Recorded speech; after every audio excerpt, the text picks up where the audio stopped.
कहानी की शुरुआत होती है वर्ल्ड वॉर 2 के दौरान। साइटो नाम के एक जापानी बिजनेसमैन को कुछ दूसरे बंदियों के साथ जापान वापस भेजा जा रहा था, जहां उन्हें गुलामी में काम करना पड़ेगा। साइटो को सबसे दूर अकेला रखा गया था। जल्द ही 2 पहरेदार उसे शिप के कमांडर के पास ले गए। कमांडर ने उसे नफरत भरी नजरों से देखा और कहा कि अपने देश से गद्दारी करना माफी के लायक नहीं है, लेकिन मौत की सजा तो बहुत आसान होगी तुम्हारे लिए। जो गुनाह तुमने किया है उसके लिए काफी नहीं है। तभी कुछ दूसरे सिपाही ब्रॉन्सन नाम के दूसरे कैदी को पकड़ के ले आए। ब्रॉन्सन ब्रिटेन से था। उसके अंदर जापानी लोगों के लिए गहरी नफरत भरी हुई थी। कमांडर ने फिर अपना प्लान बनाया। इन दोनों की जितनी भी जिंदगी बची है उस दौरान ये जंजीरों से एक दूसरे से बंधे रहेंगे। सिपाही आगे बढ़े और दोनों के पैरों को हथकड़ी से जोड़ दिया। ब्रॉन्सन ने कहा कि मुझे मार दो, बस एक जापानी के साथ मत बांधो। लेकिन किसी ने उसकी बात नहीं सुनी। ऐसा लग रहा था मानो यही उनकी किस्मत है। लेकिन तभी उस जहाज के ऊपर दुश्मनों का हमला हो गया और वहाँ जितने भी सिपाहियों को बंदी बना रखा था उन सब ने बगावत शुरू कर दी।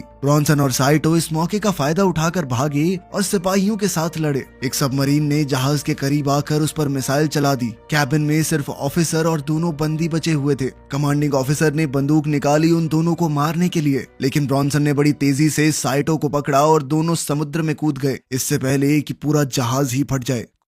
कुछ घंटों बाद ब्रॉन्सन तैरते हुए साइटो को एक सुनसान आइलैंड तक ले गया। जमीन पर पहुंचकर वो बेहोशी में गिर पड़ा। अगले दिन साइटो ने उठकर सोचा कि ये सब एक बुरा सपना था, लेकिन जब उसने अपने पैर में जंजीर देखी तो सच से सामना हुआ। उसने ब्रॉन्सन को जगाने की कोशिश की, लेकिन वो बेहोश पड़ा रहा। पास में एक सिपाही की लाश भी मिली जो किनारे पर बहकर आ गई थी और साइटो ने उसकी बंदूक निकाल ली। अब वो सोच ही रहा था कि ब्रॉन्सन को गोली मारकर आजाद हो जाए, लेकिन ब्रॉन्सन ने अचानक उठकर उस पर हमला कर दिया। दोनों के बीच में जबरदस्त लड़ाई हुई। जब वो दोनों समुद्र के किनारे लड़ रहे थे तभी पानी से एक भयानक सी चीख सुनाई दी। ब्रॉन्सन ने साइटो को समुद्र में धकेलने की कोशिश की, लेकिन साइटो के घायल पैर से खून बहने लगा, जिसे सूंघकर वो अनजान जीव उनके पास आने लगा। इस जीव ने ब्रॉन्सन को झटके से खींचा और उस पर हमला किया। तेज पंजे और बिजली जैसी रफ्तार। साइटो ने तुरंत बंदूक उठाई और पहले ब्रॉन्सन पर निशाना साधा, लेकिन ब्रॉन्सन को न मारते हुए उस जीव को मार दिया। वो जीव पीछे हटा और पानी में गायब हो गया। ब्रॉन्सन अब घायल हो गया था। दोनों समझ गए कि इस आइलैंड पर उनकी आपस की दुश्मनी से कहीं ज्यादा खतरनाक कुछ और मौजूद है।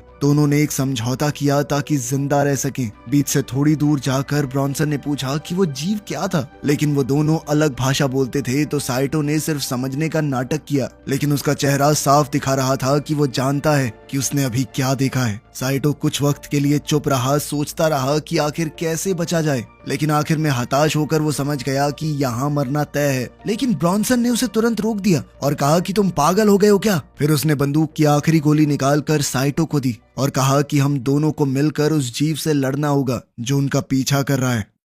दोनों को कुछ सामान मिला जो समुद्र के किनारे बह कर आया था। ब्रॉन्सन ने एक सिगरेट का पैकेट ढूंढा और साइटो को पकड़ाई, लेकिन साइटो ने उसे लेने से मना कर दिया। उसकी आंखों से उदासी छलक रही थी। जब ब्रॉन्सन कुछ काम का सामान ढूंढ रहा था तो उसे एक नौजवान सिपाही की लाश वहां मिली जो कि उसका अपना साथी था। वो रो पड़ा और कहने लगा कि ये तो बस एक जवान सा लड़का था, इसकी पूरी जिंदगी पड़ी थी अभी। वो जिंदा होता अगर साले जापानियों ने ये जंग न शुरू की होती तो। साइटो चाहे उसकी एक भी बात न समझ पाया हो, उसके दर्द को पूरी तरह महसूस कर पा रहा था। उसने ब्रॉन्सन को पानी पिलाया। ब्रॉन्सन ने पानी पी लिया और वो दोनों मिलकर रात के लिए और चीजें इकट्ठा करने लगे। जब अंधेरा हुआ तो दोनों ने मिलकर काम चलाने के लिए कैंप बनाया। ब्रॉन्सन ने अपना जूता पहनने की कोशिश की, लेकिन जंजीरों की वजह से उसे दर्द हो रहा था और वो जूता नहीं पहन पाया। तब साइटो को समझ आया कि उसने एक मरे हुए सिपाही के बड़े जूते ले लिए थे और उसने एक जूता ब्रॉन्सन को दे दिया, लेकिन ब्रॉन्सन ने उसे पहनने से साफ मना कर दिया क्योंकि वो किसी भी जापानी चीज को हाथ तक नहीं लगाना चाहता।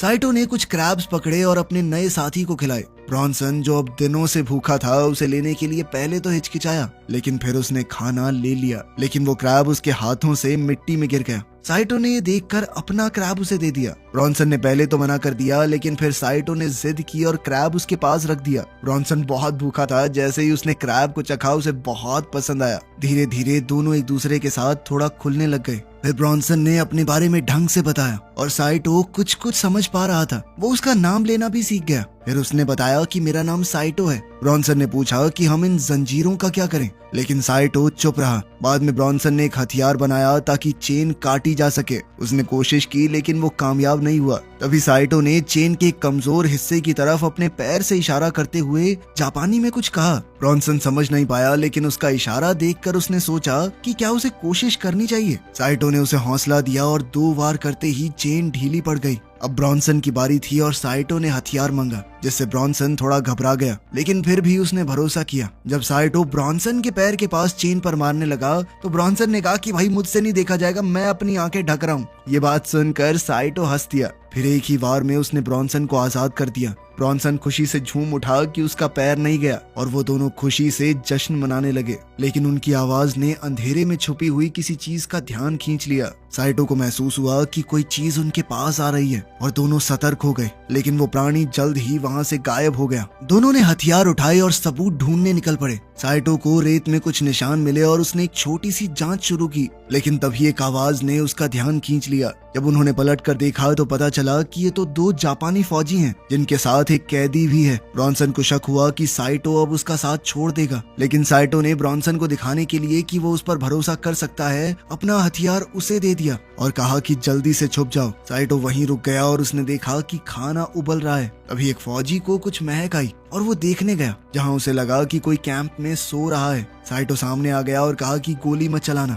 और ब्रॉन्सन दूर से ये सब देखता रहा। फौजियों को ये नहीं पता था कि साइटो को एक गद्दार घोषित किया जा चुका है, इसीलिए वो उस पर भरोसा करने लगे। लेकिन ब्रॉन्सन ये नहीं जानता था कि असली खतरा उसके बिल्कुल पीछे है। कैंप में साइटो ने अपने पुराने साथियों से पूछा कि क्या कोई बचा है। उस आदमी ने जवाब दिया कि सिर्फ हम लोग ही बचे हैं, क्योंकि उन्होंने लाइफ जैकेट पहनी हुई थी, बाकी सब डूबकर मर गए। ब्रॉन्सन को थोड़ा देर से समझ आया कि समुद्र का वो जीव उसके पीछे है। वो इतना डर गया कि समझ नहीं पाया क्या करना चाहिए, और आखिरकार उसने अपनी आंखें बंद कर ली। लेकिन जब उसने दोबारा आंखें खोली तो देखा कि वो डरावना जानवर वहां से गायब हो चुका है।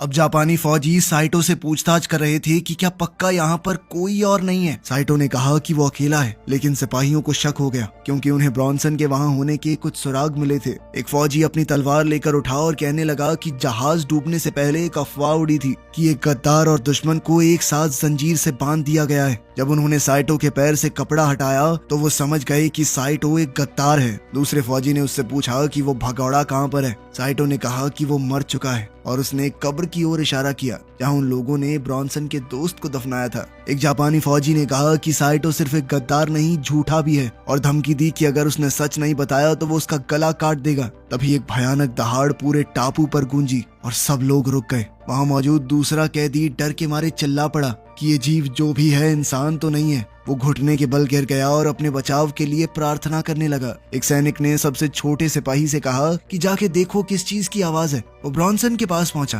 ब्रॉन्सन ने एक सूखी पेड़ की टहनी पर पैर रखा और आवाज आई। सैनिक उसकी तरफ बढ़ने लगा, लेकिन तभी जानवर की गुर्राहट की आवाज सुन के वो दूसरी तरफ भागा। वो सैनिक जंगल के रास्ते गुफा के गेट तक पहुंचा और अंदर घुस गया। उसे ये नहीं पता था कि ये जीव गेट के पत्थरों के बीच ही छुपा हुआ है। इसी बीच ब्रॉन्सन ने अपने दोस्त को बचाना चाहा। गुफा के अंदर जीव सैनिक के पीछे से निकला। सिपाही ने घूमकर अपनी तलवार से उस पर वार किया, लेकिन उस जीव ने सिपाही का हाथ झट से तोड़ दिया। उसकी चीख पूरे टापू पर गूंजने लगी। दूसरे सिपाही ने सोचा कि ये साइटो की वजह से हुआ है, तो वो उसे मारने गया, लेकिन ब्रॉन्सन ने उस पर वार करके उसे ही मार डाला। जब ब्रॉन्सन उस पर गोली चलाने ही वाला था, तभी जीव ने सिपाही का सर उन पर तोड़कर फेंक दिया और एक भयानक चीख मारी। दोनों वहां से छुपने के लिए भागे। जीव घायल सिपाही के पास पहुंचा और उसे पूरा खत्म कर दिया। दूसरा कैदी भी भागा, लेकिन जीव उस पर चढ़ गया और उसे भी मार डाला। ब्रॉन्सन और साइटो दूर से ये सब देख रहे थे। उन्होंने तय किया कि उन्हें निकलना चाहिए, लेकिन जीव ने उन्हें भी देख लिया और पीछा करने लगा। दोनों जंगल की तरफ दौड़ने लगे और साइटो मशेटी से रास्ता साफ करता गया। ब्रॉन्सन ने कहा कि मेरे पास एक प्लान है और हम दोनों को रुकना चाहिए, लेकिन साइटो को उसकी भाषा समझ नहीं आई और वो आगे बढ़ता गया। ब्रॉन्सन लड़खड़ाकर पीछे रह गया और वो जीव तुरंत उस तक पहुंच गया। घबराकर ब्रॉन्सन ने गोली चला दी, लेकिन गोली चूक गई। उसकी आखिरी गोली बर्बाद हो गई थी। उस जीव ने ब्रॉन्सन का गला पकड़ लिया और उसे मारने के लिए अपना पंजा उठाया, लेकिन साइटो ने अचानक वापस आकर उस जीव पर हमला कर दिया, जिससे ब्रॉन्सन छूट गया। दोनों इस मौके का फायदा उठाकर वहां से भागे, लेकिन एक ढलान में फिसलकर नीचे गिर गए, जिसमें दोनों को ही काफी चोट लगी और वो घायल हो गए। अगले दिन वो दोनों बहुत ज्यादा घायल थे। जब उनकी आंखें खुली, साइटो ने देखा कि उसके सीने में एक तीखी चीज घुसी हुई थी। तेज दर्द के साथ उसने उठकर मुश्किल से उस तीखी चीज को निकाला। उस वक्त ब्रॉन्सन एक सड़े हुए लकड़ी के टुकड़े पर पड़ा था जो झरने के किनारे लटका हुआ है। जब उसने हिलने की कोशिश की तो वो लकड़ी झूलने लगी और ब्रॉन्सन संतुलन बनाने के बावजूद फिसल गया, नीचे एक पत्थर से टकराया और पानी में गिर गया। पानी के नीचे उसे पहले हमले की यादें आने लगी और मुश्किल से तैरकर जैसे तैसे वो किनारे पर पहुंचा। साइटो को दूसरी तरफ मरे हुए सिपाही की कटाना मिल गई। अब दोनों अलग हो चुके थे और नदी के साथ साथ चल रहे थे। झरने के ऊपर से उस जीव ने एक दिल दहला देने वाली चीख मारी जो जंगल में गूंज उठी। उन दोनों को ही ये चीख सुनाई दी। दोनों चौकन्ने हो गए और साइटो, जो कि नदी से पानी पी रहा था, ठहर गया और अपने दोस्त को ढूंढने निकल पड़ा। ब्रॉन्सन अकेले ऊपर चढ़ता रहा जब तक एक बड़े झरने तक नहीं पहुंच गया जो उसके आगे का रास्ता रोक रहा था। उसने फिर भी किसी तरह आगे बढ़ने का फैसला किया। शाम होने लगी और वो दोनों अभी भी अलग अलग थे। साइटो अब नदी के किनारे से निकलने की कोशिश कर रहा था, लेकिन लाख कोशिशों के बाद भी वो ब्रॉन्सन को ढूंढ नहीं पाया। इसी बीच ब्रॉन्सन झरने पर पहुंचा और सोचा कि थोड़ा आराम कर लिया जाए, लेकिन उसे पास से ही कुछ आवाजें सुनाई देने लगी। साइटो अभी भी जंगल में भटक रहा था। उन आवाजों को सुनकर वो चौकन्ना हो गया। ब्रॉन्सन आखिरकार गहरे हिस्से से बाहर आया और किनारे पर बैठ गया, लेकिन तुरंत ही उसने अपने बाजू में किसी की मौजूदगी महसूस की। जब वो देखने के लिए मुड़ा तो एक बड़ा मगरमच्छ वहाँ पर था। कोई चारा न देखकर वो बिना हिले शांत लेटा रहा। मगरमच्छ ने सिर्फ देखा और फिर पानी में लौट गया। ब्रॉन्सन अभी भी डरा हुआ था। वो चुपचाप उठा और चलने लगा। वो झरने पर ऊपर पहुंचने ही वाला था, पर तभी वो फिसल गया और उसी समय उसे वो जीव दिखाई दिया जो अब साइटो के दिए हुए घाव पर कुछ लगा रहा था। ब्रॉन्सन को समझ आया कि ये कोई बेवकूफ जीव नहीं है। वो सोच समझ सकता है, अपने घावों को ठीक कर सकता है, और अब वो इस कोशिश में लग गया कि कैसे साइटो को ये बात बता सके। लेकिन गलती से वो एक आवाज कर बैठा और फिर किसी तरह छुप कर वहाँ से निकलने की कोशिश में लग गया। वो छुप कर देखता रहा जब वो जीव नदी के किनारे जा रहा था। तभी अचानक उसी मगरमच्छ ने जीव पर हमला कर दिया और उसे घसीट कर ले गया। पानी तुरंत लाल हो गया और कुछ देर तक मगरमच्छ सांस लेने के लिए तड़पा। तभी उस जीव ने पानी से उभर कर उसे दो हिस्सों में चीर दिया। ब्रॉन्सन ये देखकर और भी ज्यादा डर गया। उस जीव ने एक और बेहद तीखी चीख मारी जो दूसरी ओर साइटो तक पहुंच गई। ब्रॉन्सन तुरंत भागा। साइटो अब भी जंगल में उसे ढूंढ रहा था। कुछ देर बाद अचानक से साइटो ने एक अजीब सी चीज देखी। वो पास गया तो देखा कि एक लाश पेड़ से बंधी हुई थी। ये देखकर वो बेहद डर गया और एक गड्ढे में लड़खड़ा कर गिर पड़ा। गड्ढे के अंदर साइटो को एक और वैसे ही जीव का सर मिला। वो कुछ देर तक उस नजारे को देखता रहा और फिर समझ गया कि ये मर चुका है। एक नई उम्मीद के साथ उसने वहाँ से निकलने का फैसला किया और लाश के पास कुछ काम की चीजें ढूंढने लगा। उसे लाश के हाथ में एक बंदूक मिली और जमीन पर गिरे गोली के खोखे को देखकर उसे पता चला कि इस आदमी ने ही उस जीव को मारा होगा। फिर साइटो ने बंदूक भी उठा ली। अब उसके पास एक कटाना और एक पिस्टल थी, तो अब उसने सोचा कि मैं भी उस जीव का शिकार करूंगा। रास्ते में उसे एक टूटे हुए प्लेन का मलबा मिला और वो पानी में उतर कर उस तक पहुंचा। जब वो उस आधे डूबे हुए प्लेन के अंदर गया तो उसे कुछ चीज दिखाई दी। इसी दौरान ब्रॉन्सन ने भी प्लेन के एक और टुकड़े को ढूंढ निकाला और वो भी उसी प्लेन तक पहुंचा। प्लेन के अंदर जाने से पहले उसने कुछ रद्दी लोहे के टुकड़ों से एक काम चलाऊ सा हथियार बनाया। फिर वो प्लेन के अंदर गया और वहाँ उसे फ्लेयर गन, लाइटर, सिगरेट्स और कुछ और भी चीजें मिली। लेकिन एक चीज ने उसकी नजर खींच ली। उस चीज को पकड़ने के चक्कर में वो फिसल गया और उसने देखा कि प्लेन के पंख में कुछ अटका हुआ है। जब उसने करीब से देखा तो पता चला कि वो एक बम है। इस बम को देखकर उसे एक आइडिया आया। अब ब्रॉन्सन ने थोड़ी देर आराम किया और एक सिगरेट जलाई। सिगरेट पीते हुए उसे किसी के कदमों की आहट सुनाई दी। जब उसने मुड़कर देखा तो वहाँ साइटो खड़ा था। ब्रॉन्सन ने उससे पूछा कि वो कांप क्यों रहा है और साथ ही उसे सिगरेट थमा दी। साइटो ने मना कर दिया और कहा कि उसे कुछ जरूरी दिखाना है। ब्रॉन्सन को कुछ समझ नहीं आया तो साइटो ने अपने लाइटर का इस्तेमाल करके उसे समझाने की कोशिश की। दोनों एक साथ एक गुफा तक गए और वहाँ पहुंचकर साइटो ने एक अजीब सी चीज की ओर इशारा किया। दोनों ने देखा कि वैसी ही एक मादा एक और अंडे को सेक रही थी। ब्रॉन्सन धीरे धीरे उसके पास गया, लेकिन साइटो ने उसे चेतावनी दी कि ये एक मादा है, इससे दूर रहो, ये अपने घर और बच्चे को बचाने के लिए बहुत ज्यादा खतरनाक हो जाती हैं। लेकिन ब्रॉन्सन ने कहा कि वो बिना उसे मारे यहाँ से जाएगा नहीं। साइटो ने उसे समझाने की कोशिश की कि अगर हमने एक मादा को मार दिया तो ये बाकी के जीव बहुत ज्यादा खतरनाक हो जाएंगे, वो किसी भी हाल में हमें खत्म करके रहेंगे। लेकिन ब्रॉन्सन ने कहा कि या तो वो जिंदा रहेंगे या हम। उसके पास एक आइडिया था और उसने साइटो से अपने साथ चलने के लिए कहा। फिर ब्रॉन्सन ने साइटो को वो बम दिखाया जो उसे प्लेन में मिला था और कहा कि मुझे ये उस मॉन्स्टर के घर तक ले जाने में मदद करो। दोनों मिलकर बहुत मुश्किल से बम वहां ले गए। वहां पहुंचकर उन्होंने देखा कि ट्रिगर टेढ़ा हो गया है। ब्रॉन्सन ने उसे ठीक करने की कोशिश की, लेकिन साइटो ने कहा कि जल्द से जल्द यहाँ से निकलते हैं, कभी भी फट सकता है ये। इसी बीच वो मादा अपनी गुफा की तरफ लौट रही थी। ब्रॉन्सन ने कहा कि प्लेन में एक इमरजेंसी हथौड़ा है, वो काम आ सकता है, लेकिन वहाँ उनमें से किसी को रुकना पड़ेगा ताकि वो बम को एक्टिवेट कर सकें। साइटो ने उदासी से कहा कि मेरी वजह से हम लोग यहाँ पर हैं, और वो वहीं रुकने के लिए तैयार हो गया। लेकिन तभी उन्हें उस मादा की गरज सुनाई दी। दोनों ने ही बाहर जाने का फैसला किया। जॉनसन ने एक फ्लेयर जलाई ताकि वो अंधेरे में देख सके। जब साइटो पहरा दे रहा था तब जॉनसन हथौड़ा निकालने की कोशिश करने लगा, लेकिन हथौड़ा फंसा हुआ था और उसे खींचने में बहुत जान लग रही थी। तभी एक मॉन्स्टर साइटो के सामने आया और साइटो तुरंत लड़ने को तैयार हो गया। दोनों के बीच जबरदस्त लड़ाई हुई और वो जीव बहुत ही सेफ और समझदार तरीके से लड़ रहा था।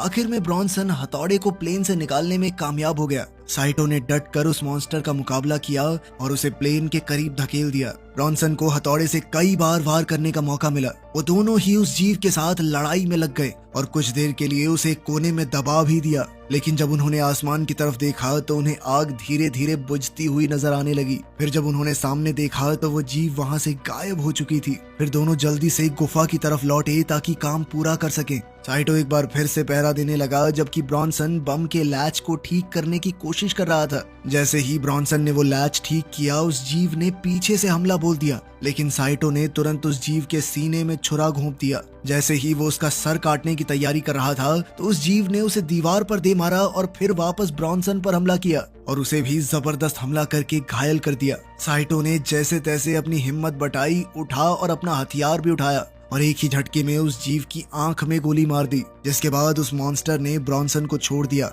साइटो ने दोबारा गोली चलाई लेकिन चूक गया, इसीलिए उसने अपना निशाना बदला और उस जीव के अंडे पर गोली चला दी। अंडे में विस्फोट हुआ और उस मादा का एक बच्चा जमीन पर गिरा, जिसे देखकर वो मादा गुस्से से बौखला गई। साइटो अपने दोस्त की मदद करने के लिए दौड़ा, लेकिन ब्रॉन्सन काफी बुरी तरह से घायल था। ब्रॉन्सन ने अपनी सारी चीजें साइटो को दे दी और कहा कि जल्दी से निकल जाओ। जब वो मादा अपने बच्चे को गोद में उठाकर बैठी हुई थी तो साइटो दर्द में था, लेकिन फिर भी मजबूरी में अपने दोस्त को छोड़कर गुफा से भागा। फिर वो मादा ब्रॉन्सन के पास आई। ब्रॉन्सन ने तुरंत बम को एक्टिवेट कर दिया। ब्रॉन्सन ने तुरंत काउंटडाउन शुरू किया, लेकिन जब वो 3 तक पहुंचा तो बम फटा ही नहीं। तभी उसे अपने दोस्त साइटो की बात याद आई। उसने साइटो के बताए तरीके से बम को एक्टिवेट किया और एक बहुत बड़ा धमाका हुआ, जिसे साइटो ने दूर से देखा।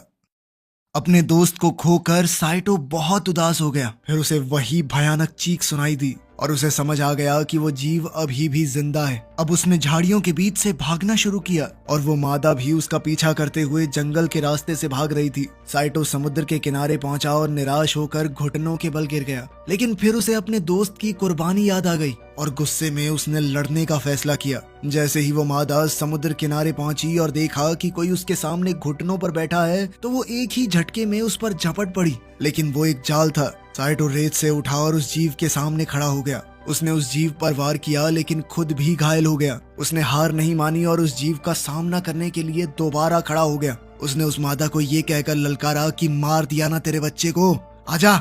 जैसे ही उसने साइटो पर वार किया, साइटो ने उसके पेट को चीर डाला और वो मादा जमीन पर गिर पड़ी। वो उस कमजोर पड़ चुकी मादा के पास गया और उसके ऊपर झुककर अपनी तलवार निकाली, लेकिन उसे मारने की बजाय उसने वो तलवार उसके पास ही जमीन में घुसा दी और कुछ कदम पीछे हटकर एक फ्लेयर गन को उठाने लगा। तभी जंगल की तरफ से कुछ और आवाजें आई और वो समुद्र के किनारे की तरफ चलने लगा। वहाँ वो आग जलाने की कोशिश कर रहा था, लेकिन फ्लेयर टूटा हुआ था। अब उसकी आखिरी उम्मीद भी टूट गई। एक थका और हारा हुआ साइटो रेत पर गिरकर बेहोश हो गया। कुछ घंटों बाद साइटो की आंख एक अमेरिकी जहाज पर खुली, जहां एक ऑफिसर उससे पूछताछ कर रहा था। साथ में एक जापानीज ट्रांसलेटर भी था। ऑफिसर ने पूछा कि क्या ब्रॉन्सन ने उसकी मदद की थी, लेकिन साइटो चुप रहा। फिर ऑफिसर ने ट्रांसलेटर से कहा कि इससे पूछो इसने क्या किया है, इसका जुर्म क्या था। साइटो ने जवाब दिया कि मैंने अपने ही कमांडर को मार दिया, क्योंकि वो बेकार ही मेरे सारे साथियों को मौत की तरफ धकेल रहा था। ऑफिसर फिर से ब्रॉन्सन के बारे में बात करने लगा और साइटो को उसके साथ बिताए हुए पल याद आ रहे थे। आखिर तक आते आते वो दोनों सच्चे दोस्त बन गए थे। ऑफिसर ने पूछा कि क्या कोई और भी जिंदा है उस आइलैंड पर। साइटो ने कहा कि वहाँ कोई नहीं बचा। फिर वो जहाज की खिड़की से बाहर देखने लगा। जब उनका जहाज किनारे से दूर जा रहा था तब पता चला कि वहाँ तो वैसे कई और जीव भी जिंदा हैं और इस आइलैंड पर उनका ही राज रहेगा। वीडियो पसंद आई तो लाइक कर देना, चैनल को सब्सक्राइब कर लेना। मिलते हैं अगली वीडियो में।